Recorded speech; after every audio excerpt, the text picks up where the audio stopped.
মোহাম্মদ শাহাবুদ্দিনকে তার পদ থেকে অপসারণের দাবি জানিয়েছেন বৈষম্য বিরোধী ছাত্র আন্দোলনের সমন্বয়ক হাসনাত আব্দুল্লাহ ও সার্জিস আলম। এছাড়া এ সময় তারা নতুন সংবিধান প্রণয়নেরও দাবি জানান। ৩ অক্টোবর বৃহস্পতিবার সমন্বয়ক হাসনাত আব্দুল্লাহ ও সার্জিস আলম তাদের ভেরিফাইড ফেসবুক পেজে এক পোস্টে এই দাবি জানালে তা সামাজিক যোগাযোগ মাধ্যমে ভাইরাল হয়ে যায়।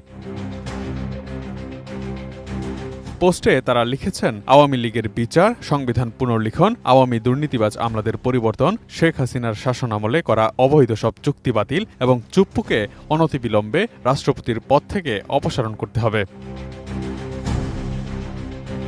প্রতিবেদন তৈরি হওয়া পর্যন্ত তাদের এই পোস্টে ১.৫ লক্ষাধিক প্রতিক্রিয়া দেখতে পাওয়া যায়। কেন্দ্রীয় দুই সমন্বয়কের সাথে একমত পোষণ করে একই দাবি জানিয়েছেন চট্টগ্রাম বিশ্ববিদ্যালয়ের আরেক সমন্বয়ক খান তালাত মাহমুদ রাফি। এর আগে আরেকটি পোস্টে সংবিধান বিষয়ে হাসনাত আব্দুল্লাহ লেখেন, পতনের সময়